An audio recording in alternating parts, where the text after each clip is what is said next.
welcome to this episode of Hank's Corner. I'm Hank Jr., part of Hank Jr. Productions, where I'm documenting life's moments through photography, videography, and now podcasting. And you can find me on Facebook and YouTube.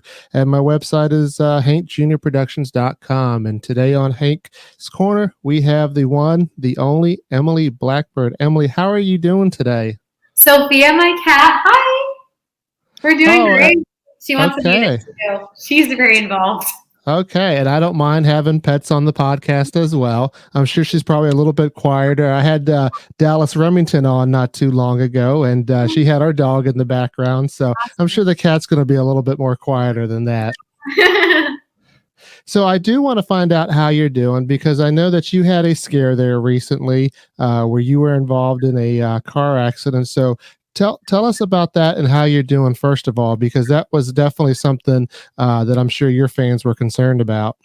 Yes. I was, just normal Sunday driving, and I was hit. All the airbags went off, and I was driving. I have to disclaimer, Toyota is a very safe car, and luckily, because of my car safety features and just let's call it luck and lots of gratitude on my part right now, I'm actually, for the most part, fully recovered by this point. It could have been a lot worse, but hey, it's kind of like we were just talking about cats, 9 lives. I think people have those too.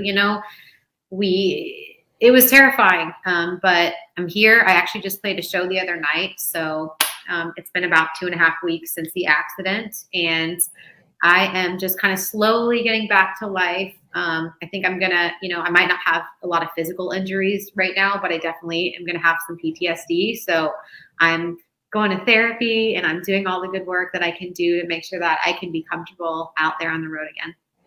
And that's great to hear that you are doing well. I know I saw out there on social media that, a lot of fans were wishing you well. And that's great that, at least physically, you are doing all right. But yeah, of course, that comes with a little bit of an emotional, scariness to that. And like you said, it may be, some instances where you're in the car and it just doesn't, feel like it used to feel. But, I do hope that will also pass pretty quickly too.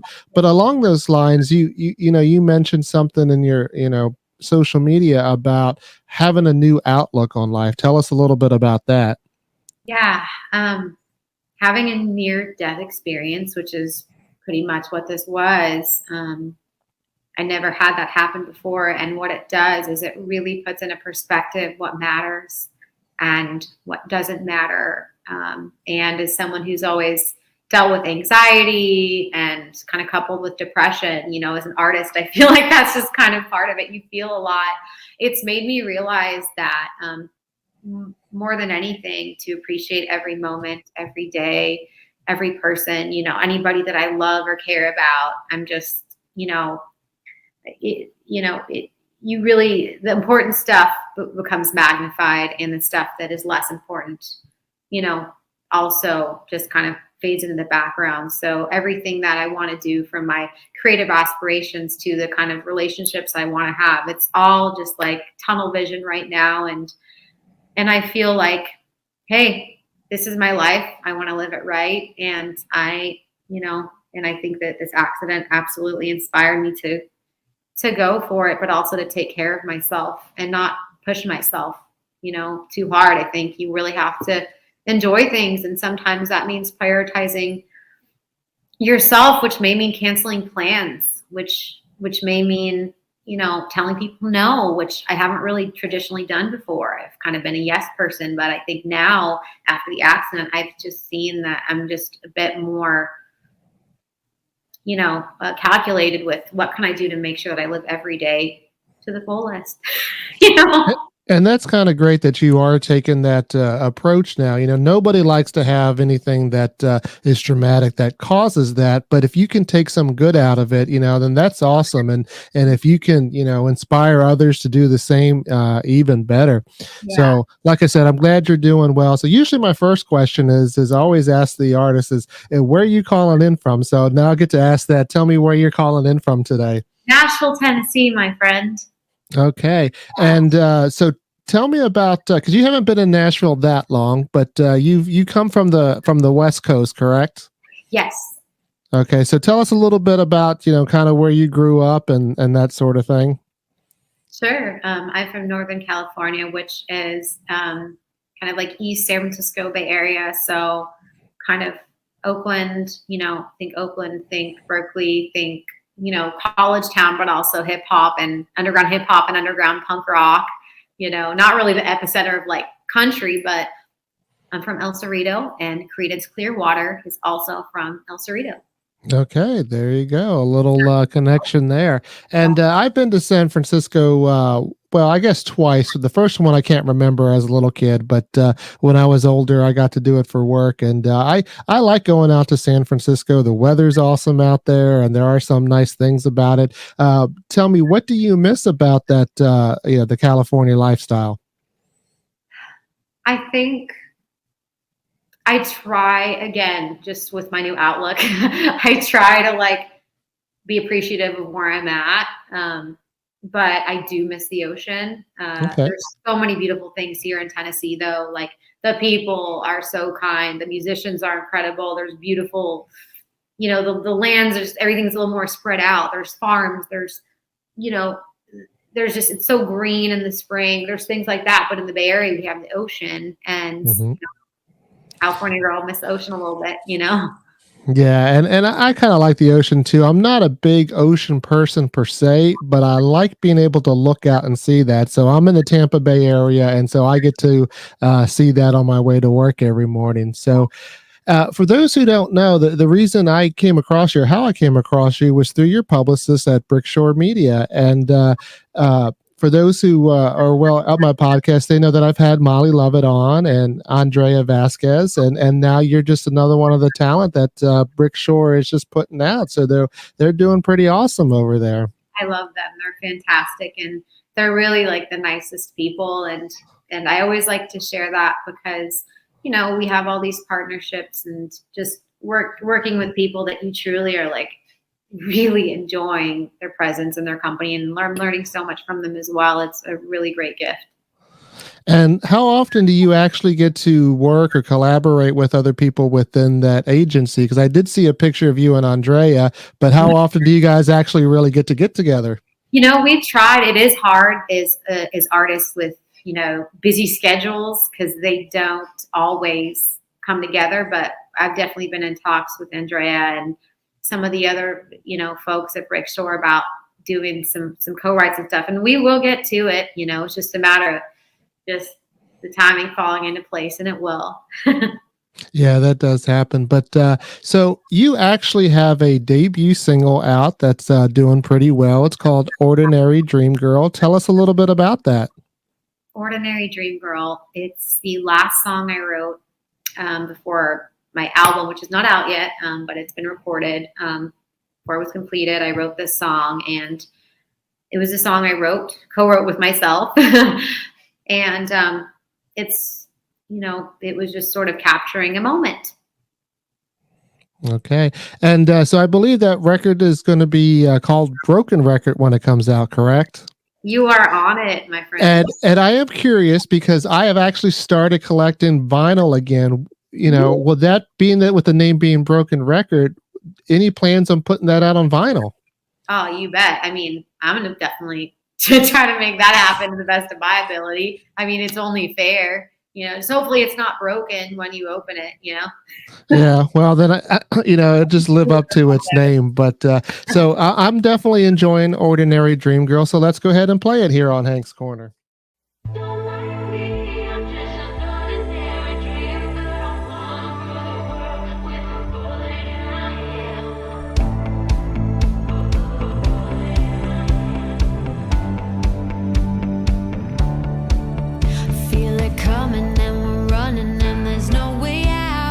It's a feeling that I can't explain. Now with a reason and right season, they can hear me now. I'm gonna jump.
Only the seasons stay when I know.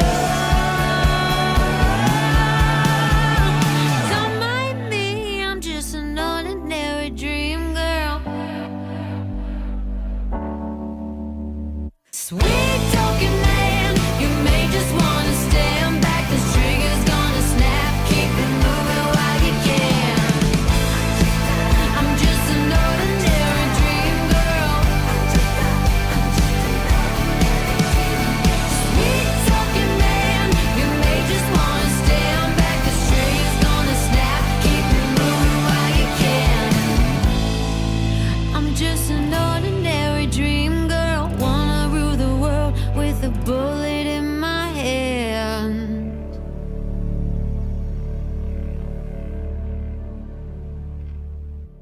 Welcome back to Hank's Corner. I'm Hank Jr. with my special guest, Emily Blackbird, and you just heard Ordinary Dream Girl. So tell me, how did your music journey go from California to Nashville? Fill in the blanks for me and the audience on how you started, because I think I saw also a picture of you real little playing the piano. And so tell us a little bit about that, how you got your start. How much time do you all have? Well, I'll give you this version, which is hard to do because I talk a lot, but I'll give you this version. I've been playing music my whole life. My family played music. Grew up around flamenco guitar, country music, and classical music. I've played many different genres. I went down to Los Angeles to try to do the whole pop thing because it was, I'm in California. I feel like that's what most California people do, go to LA, but wasn't much going on down there when I got there. Musically, it was mostly beats and hip hop, and man, I'm not really feeling this. So I picked up my acoustic and I started just writing songs just because I enjoyed it. Hit the road with a buddy of mine who was in a band called the Lumineers. He was an original member, and we went on a road tour together, and it was just him and me, acoustic guitars. And I thought, man, this feels right. This feels good. What is different about this from before? Well, I was writing my own songs again. I was doing singer-songwriter stuff, playing my acoustic, which I did when I was 13 years old and I started playing. So I just kind of leaned in.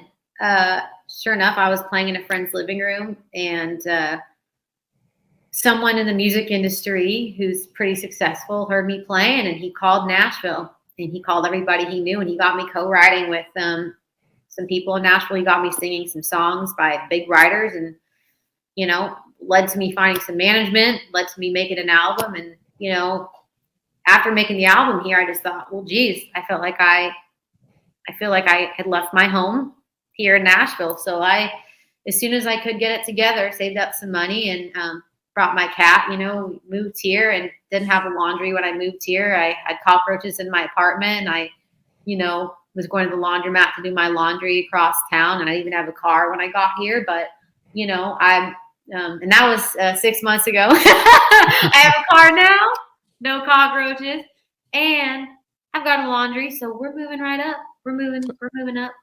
That's awesome. So you're kind of like one of those stories that you see on TV where, you basically have nothing, and, you're eating ramen noodles and that all kind of thing. And then here you are, settling in and first single out and doing pretty well. That's pretty cool. Yeah. The beginning. And I love doing these interviews because I always think, oh, what do they want to talk about? I'm not successful, but if I keep doing it, maybe I will be. And maybe I'd like to look back at these someday and show my kids or some of my friends or inspire other people or mentor people and say, look, I had to go to the laundromat too. I didn't have a car either.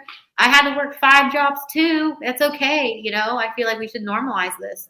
Yeah, and you actually have to kind of define success anyway, because it is successful to get to the point that you're at, and maybe it's not where you're going to end up and where you hope to be, but it is a good step in the right direction, because for everyone that's there, I don't know how many people turn around and go back. I mean, I even saw that, when I went to college, everybody had all these dreams about college and, couldn't wait to leave the high school. And then I find a lot of them came back to the local college because it just, for whatever reason, they didn't succeed or it didn't work for them. But you're making it work, and that is a success.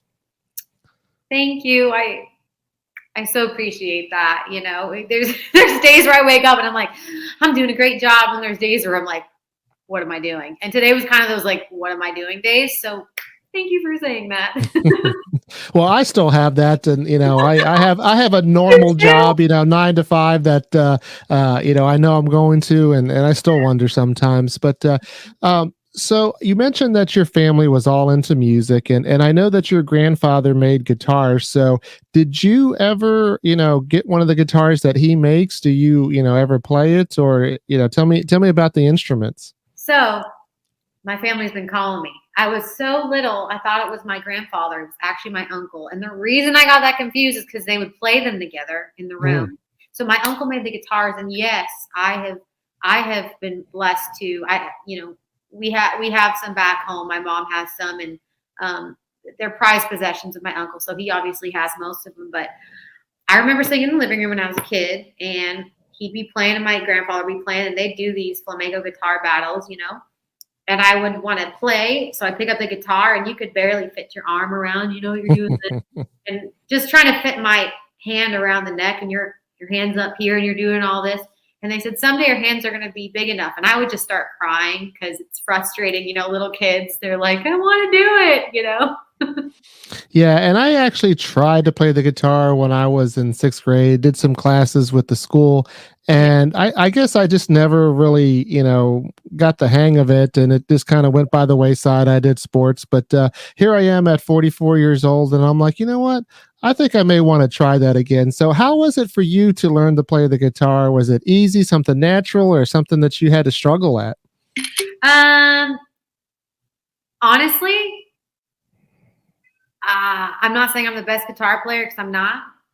I'm okay. I'm passable. It was pretty easy because I wanted to play so bad. They signed me up for guitar lessons, but I was a terrible student. I was horrible. I didn't want to. I just wanted to play the songs. I said, "Can I play Green Day?" I just wanted to play. So I think I was good. I probably was just okay, but I didn't want to do scales. So actually, as an adult last year.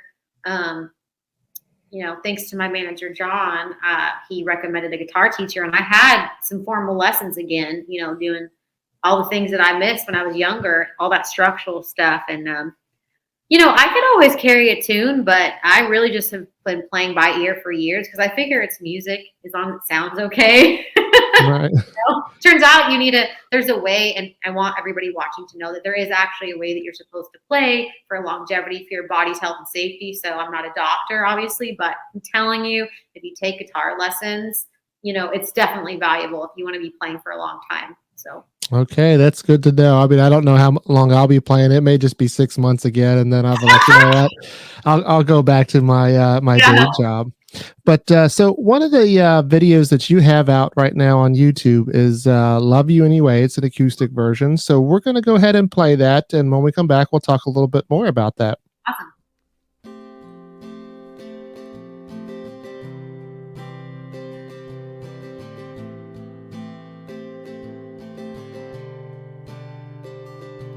We felt so hot, we fell apart, then got too high, it went too far, and ended up a mess of good intentions. We just got by, ignored the signs, but not trying hard enough is a lie. Our love was just a ton of misconceptions.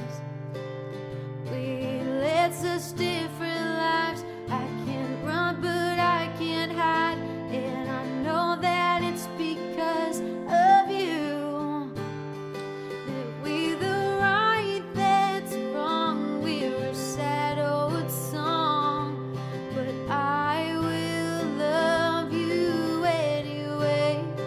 And when I walked away, I heard my heart say that I still love you anyway, anyway.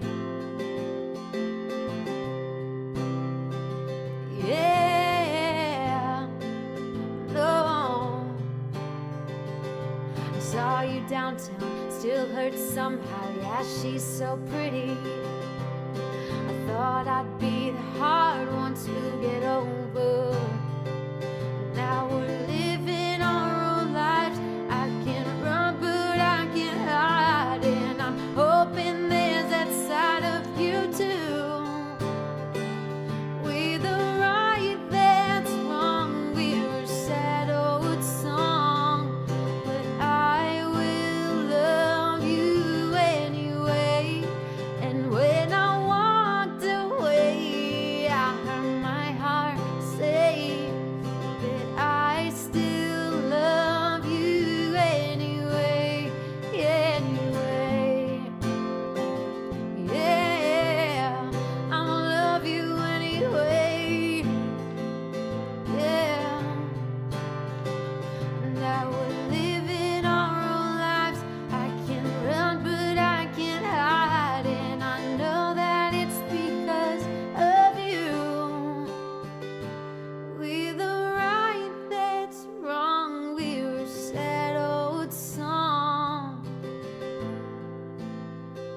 And when I walked away, I heard my heart say that I still love you anyway.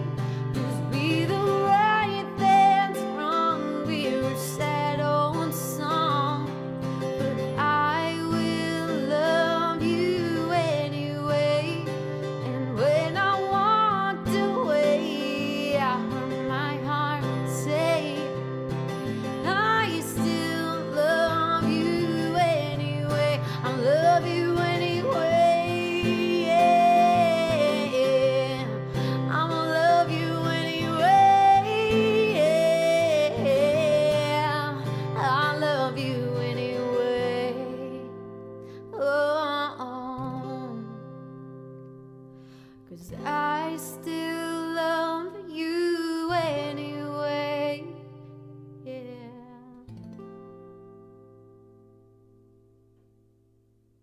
And that was Love You Anyway by Emily Blackbird here on Hank's Corner. I'm Hank Jr. So tell me a little bit about the backstory to that song. Yes, love you anyways.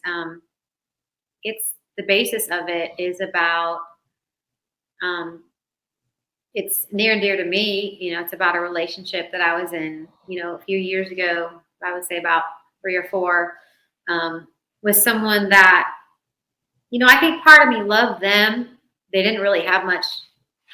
I don't know if they had much love for me or they didn't know how to show it. And it was just such a sad thing because he was a sweet person. But I thought, we best, go our separate ways, but I'm going to love you anyways. And I'm just going to love you from a different space.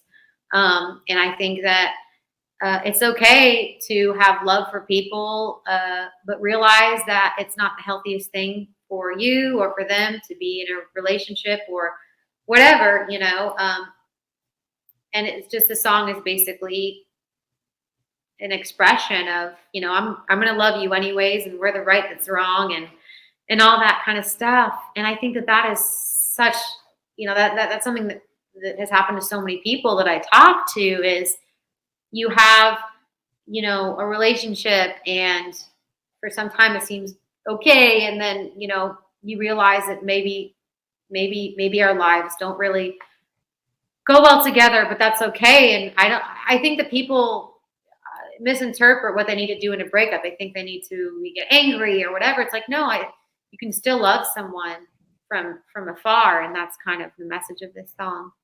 Okay, that's great to hear. And as far as your songwriting ability and how you put things together, do you find it natural to draw from your personal experiences, or is that something a rare thing that you let people into your personal life?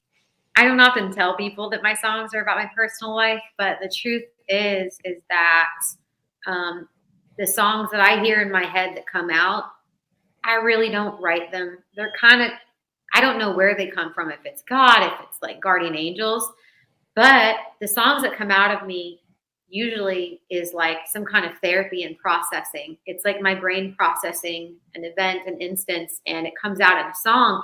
Once I write that song, I am then healed. And now that song can go on to heal others, So I guess that's why they call it a gift. Yeah, and I've always, and other people have talked about how it is, therapy to kind of listen to music or put it out. But I love the way you talked about it because it's something that's, something that you don't even know where it comes from, but yet it heals you. So that's definitely very interesting. So aside from music, what do you keep doing in your spare time, if you have any spare time at all? Yes. I haven't had much lately, but when I do, um, I love going out, for hikes, finding new trails. Um, if I can find any body of water to sit by, I would say that I'm kind of a nature girl at heart. So I like to get out there and unplug, turn off the phone, and just look at the trees, look at the horses. Geez, I mean, I really hope that this music thing goes well because I would love to have my own ranch someday. A big orchard, big garden, and cooking is something that I love to do too. If I have some friends over, I love making brunch for people. I love making dinner for people. And so the outdoors, food, stuff that fills your soul. That's stuff that I like to do. That sounds interesting. I definitely like getting in the outdoors, mostly for the photography aspect, but I definitely like to do that. So tell me, you're on my playlist now. Who's on your playlist currently? Okay, let's see. I want to be truthful. Okay.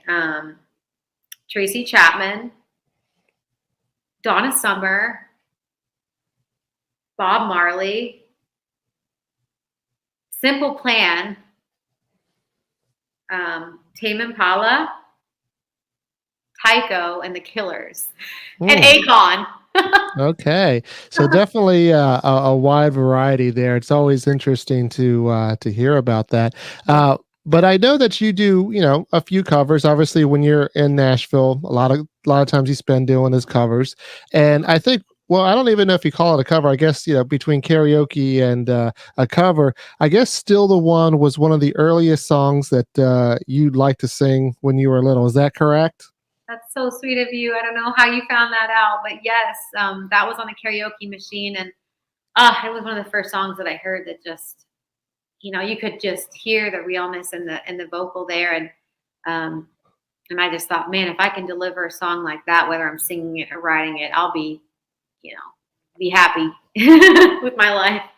Okay, it's definitely my favorite Shania Twain song, so I definitely do like that. So we'll go ahead and end the podcast with hearing your version of it. But Emily, thanks so much for coming on to the podcast. I know you got a lot going on, and so we'll be looking for hopefully soon the new album and some more singles coming out. But if you ever want to be a guest here on Hank's Corner, you're more than welcome to. Thank you. And to all my new fans and listeners and everybody watching, follow me on Instagram, Emily Blackbird Music, and EmilyBlackbird.com.